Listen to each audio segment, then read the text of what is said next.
उसका nature, colloidal nature, जैसे जो बड़े होने के कारण कोलाइडल नेचर में हो सकते हैं। एनिमल मेम्ब्रेन को डिफ्यूज़ नहीं कर सकते। क्रिस्टलाइजेशन किया जा सकता है इनका, कुछ का क्रिस्टलाइजेशन आसानी से होता है, कुछ का आसानी से नहीं होता।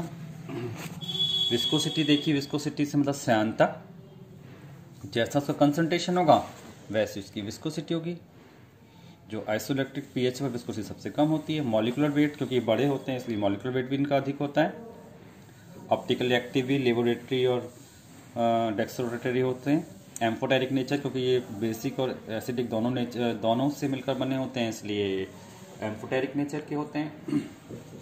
आइसोइलेक्ट्रिक पॉइंट के बारे में बात की हमने कि आइसोइलेक्ट्रिक पॉइंट क्या होता है। ज्यूटर आयंस क्या होते हैं, ज्यूटर आयंस पर जो पॉजिटिव और नेगेटिव चार्ज होता है वो बराबर होता है, तो ज्यूटर आयंस कहलाते हैं, इसलिए इसका मूवमेंट नहीं हो पाता इलेक्ट्रोड की तरफ। और इस सबसे जो इसका इम्पॉर्टेंट कैरेक्टर था वो डीनेचुरेशन के बारे में हमने पढ़ा कि डीनेचुरेशन क्या है, डीनेचुरेशन से क्या होता है, प्रोटीन का डीनेचुरेशन किसे कहते हैं और प्रोटीन के डीनेचुरेशन से क्या फ़ायदा हो सकता है, और प्रोटीन का जो डीनेचुरेशन का प्रोसेस है उसमें एक्चुअल में होता क्या है, बायोलॉजिकल एक्टिविटी लॉस कैसे हो जाती हैं उनका। क्योंकि प्राइमरी स्ट्रक्चर तो ऐसा सच रहेगा, रिटेन रहता है, लेकिन सेकेंडरी टर्सरी स्ट्रक्चर में जो उनकी बॉन्डिंग है वो टूट जाती है और जो पॉलीपेप्टाइड चेन का जो अरेंजमेंट है वो डिसऑर्डर हो जाएगा, जिससे हम उसका किसी कंडीशन में हम उसको यूज भी कर सकते हैं, उसका सिग्निफिकेंस भी उठा सकते हैं। जैसे ग्लोबुलर प्रोटीन से फाइब्रस प्रोटीन बनाने में हम इसका उपयोग कर सकते हैं, क्योंकि जो फाइबर होते हैं कॉमर्शियली हमें इसका उपयोग करना होता है। तो पॉलीपेप्टाइड इसका जो डीनेचुरेशन है वो हमने पढ़ा, डीनेचुरेशन पढ़ा और डीनेचुरेशन कैसे हुआ है ये भी देखा, डीनेचुरेशन कैसे हुआ।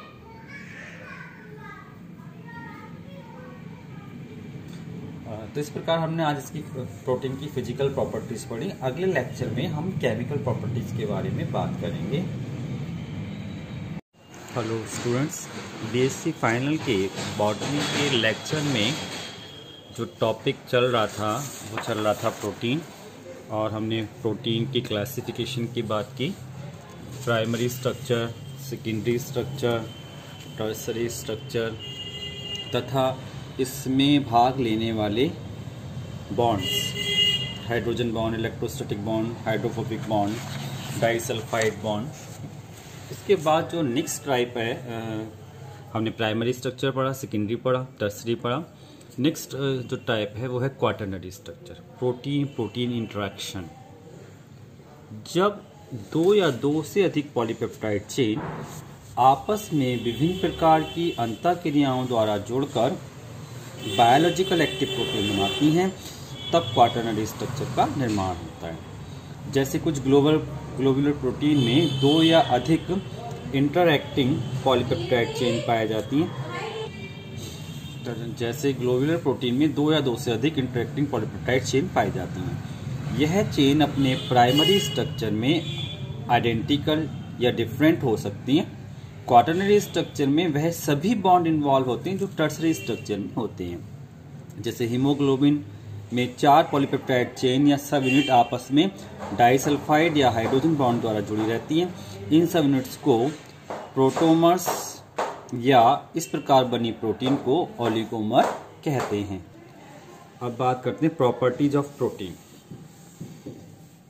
क्लासिफिकेशन के बाद हम पढ़ेंगे प्रॉपर्टीज। तो प्रॉपर्टीज में एक तो फिजिकल प्रॉपर्टीज हो सकती हैं। फिजिकल प्रॉपर्टीज में हम पहले बात करें इसकी फिजिकल स्टेज की। यह है colourless, odourless, tasteless, solid substance होते हैं। कुछ प्रोटीन्स कलर्ड भी होती हैं, जैसे जो क्रोमोप्रोटीन है वो कलर्ड होती हैं। सॉल्युबिलिटी, दूसरी फिजिकल प्रॉपर्टी पढ़ेंगे सॉल्युबिलिटी। प्रोटीन की नेचर के अनुसार इसकी सॉल्युबिलिटी होती है, मतलब जैसी उसकी नेचर होगी वैसी उसकी सॉल्युबिलिटी। जैसे कुछ प्रोटीन्स वाटर में, अल्कोहल में तो इनसॉल्युबल होती हैं, परंतु एसिड बेस तथा वाटर में सॉल्युबल होती हैं।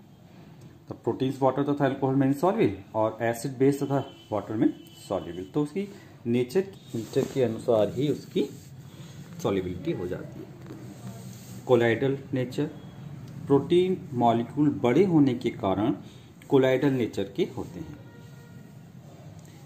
इनका जो सॉल्यूशन है एनिमल मेम्ब्रेन से डिफ्यूज नहीं हो सकता है, एनिमल मेम्ब्रेन से वो डिफ्यूज नहीं कर सकता है। अगली फिजिकल प्रॉपर्टी है crystallization of proteins. Mostly proteins का क्रिस्टलाइजेशन किया जा सकता है। कुछ प्रोटीन का क्रिस्टलाइजेशन आसानी से और कुछ का आसानी से नहीं होता है। फिर है नेक्स्ट प्रॉपर्टी जो है फिजिकल, वो है विस्कोसिटी ऑफ प्रोटीन। प्रोटीन की विस्कोसिटी उसकी कंसंट्रेशन पर डिपेंड करती है। बड़े प्रोटीन मॉलिक्यूल की विस्कोसिटी अधिक होती है तथा आइसोइलेक्ट्रिक पीएच पर विस्कोसिटी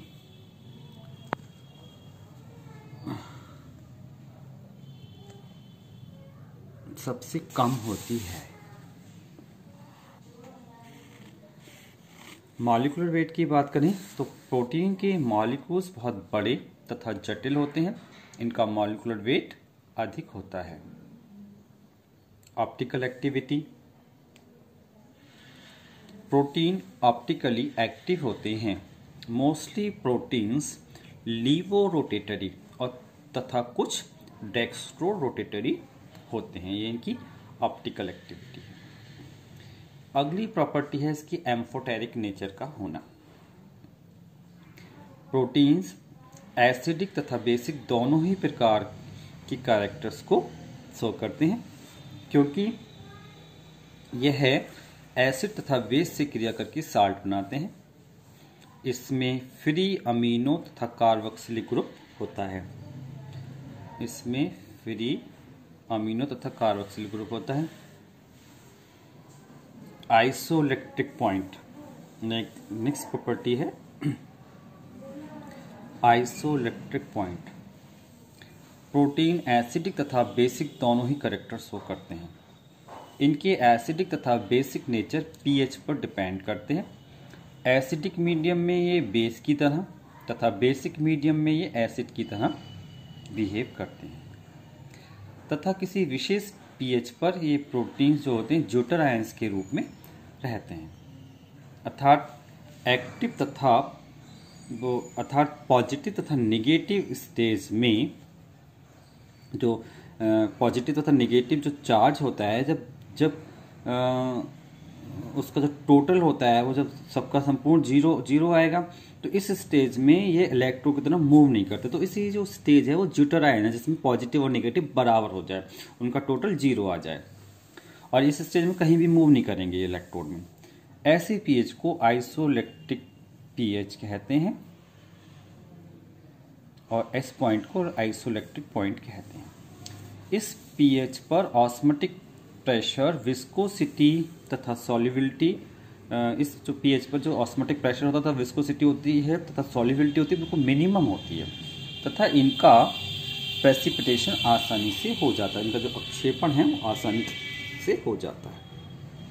अगली बहुत इंपॉर्टेंट प्रॉपर्टी है प्रोटीन की, इस पर एक शॉर्ट नोट बनता है, जिसे हम डीनेचुरेशन बोलते हैं। डीनेचुरेशन की यदि हम उसको डिफाइन करें, under certain condition the arrangement of the polypeptide chain within a protein molecule is changed from native form to disorder arrangement। जो उसका अपना जो नेटिव का मतलब उसका जो उसका मेन फॉर्म है उससे वो चेंज हो जाता है। डिसऑर्डर, उसका जो अरेंजमेंट है पॉलीपेप्टाइड चेन्स का, वो जो अरेंजमेंट है वो डिसऑर्डर हो जाता है। तो ऐसी condition, this has been termed as denaturation of protein. ये कंडीशन प्रोटीन का डीनेचुरेशन कहलाता है। कॉजमैन ने 1959 में इस डेफिनेशन को डिफाइन किया कि under certain condition the arrangement of polypeptide chain within a protein molecule is changed from native form to disorder arrangement is called denaturation of protein. तो डीनेचुरेशन का जो अर्थ है वो बायोलॉजिकल एक्टिविटी का loss होना है। डीनेचुरेशन डिफरेंट टाइप के physical तथा केमिकल एजेंट द्वारा हो सकता है। फिजिकल एजेंट में मैकेनिकल एक्शन जैसे शेकिंग है, हीट ट्रीटमेंट दे सकते हैं, कूलिंग है, फ्रीजिंग ऑपरेशन है, यूवी रेज इत्यादि सम्मिलित हैं। जबकि जो कुछ केमिकल एजेंट्स हैं जो डीनेचुरेशन कॉज कर सकते हैं, उनमें से बहुत से आयोनाइजेशन, रेडिएशन हैं, ऑर्गेनिक सॉल्वेंट इत्यादि हैं।